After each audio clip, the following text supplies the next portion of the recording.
Hello and welcome back to your own YouTube channel H4 Hindi 121 Translate to Learn Hindi Idioms। तुम्हें दूसरों के मामले में दखल नहीं देना चाहिए। कैसे करेंगे ट्रांसलेट? देखिए, सबसे पहली चीज़ तो ये कि सेंटेंस का जो मेन सब्जेक्ट है उसमें तो कोई कंफ्यूजन होना ही नहीं चाहिए। यू चाहिए कहा जा रहा है, शुड लेकिन कहा जा रहा है नहीं देना चाहिए, सो यू शुड नॉट। और दखल देना, इसके लिए आप इंटरफेयर का इस्तेमाल करते हैं। सो ये ध्यान दीजिएगा कि ये इंटरफेयर नहीं है, ये इंटरफियर है। Interfere, so you should not interfere. अब किस चीज में? दूसरों के मामलों में। तो इसके लिए आप कहेंगे इन अदर्स। और क्योंकि दूसरों के मामलों कहा जा रहा है तो हम पहले अदर्स लिखेंगे, फिर अपोस्ट्रोफी डालेंगे, और मामले के लिए आप मैटर्स का इस्तेमाल करेंगे। You should not interfere in others' matters. You should not interfere in others' matters. वह दूसरों के कंधों पर बंदूक रखता है, मतलब हमेशा इस तरीके से चीजों के साथ डील करता है कि कभी कुछ भी हो तो दूसरों पर ब्लेम डाल दे। तो he uses others he uses others, वो दूसरों का इस्तेमाल करता है। और किस चीज के लिए? दूसरों के कंधे पर बंदूक रखता है, मतलब जो ब्लेम डालने के लिए होता है उसके लिए। सो आप कह सकते हैं to do his dirty work. He uses others to do his dirty work. उसने मेरी बात हवा में उड़ा दी। ये शायद हमने पहले भी एक बार डिस्कस किया हुआ है। इसके लिए आप कहेंगे ही डिसमिस्ड, मतलब हवा में उड़ा दी, मतलब मेरी बात को कोई भाव ही नहीं दिया, कोई कोई वैल्यू ही नहीं दिया। सो ही डिसमिस्ड माय वर्ड्स।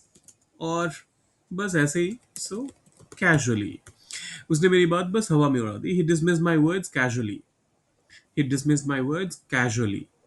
वह हमेशा अपने फायदे की सोचता है। इसको कैसे ट्रांसलेट करेंगे?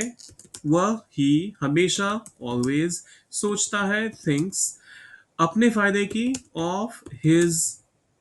अब देखिए, अपने फायदे की, तो यहां पर हिज ओन बेनिफिट्स भी कह सकते हैं, या फिर खाली हिज बेनिफिट्स की बात करेंगे तब भी चलेगा। He thinks of his benefits, इतना भी ही always thinks of his benefits, इतना भी काफी है। हिज ओन बेनिफिट्स कहेंगे तो रिडंडेंट नहीं होगा, वैसे तो आप कर सकते हैं इस्तेमाल उसका, लेकिन जरूरत नहीं है उसकी यहाँ पर।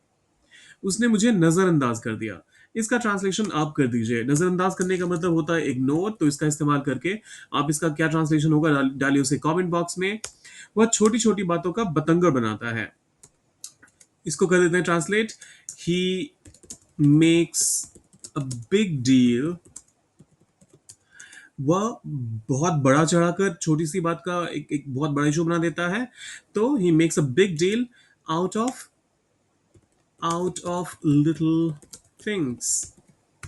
He makes a big deal out of little things. उसने अपनी गलती छिपाने की कोशिश की। उसने कोशिश की। He tried. किस चीज की कोशिश की? तो छुपाने की। So he tried to hide अपनी गलती, his mistake. He tried to hide his mistake. He tried to hide his mistake. मैंने अपनी गलती मान ली। अब देखिए, गलती मानने के लिए आप एडमिट का इस्तेमाल करेंगे, और गलती के लिए तो आप ऑब्वियसली मिस्टेक का इस्तेमाल करते हैं। तो इन दोनों का इस्तेमाल कीजिए, ट्रांसलेट कीजिए इस वाले को। और हाँ, ये वाला भी काफी आसान है, इसका भी ट्रांसलेशन कीजिए और डालिए उसे कमेंट बॉक्स में। और जाने से पहले सब्सक्राइब, लाइक और शेयर करके जाइएगा। मिलते हैं जल्दी।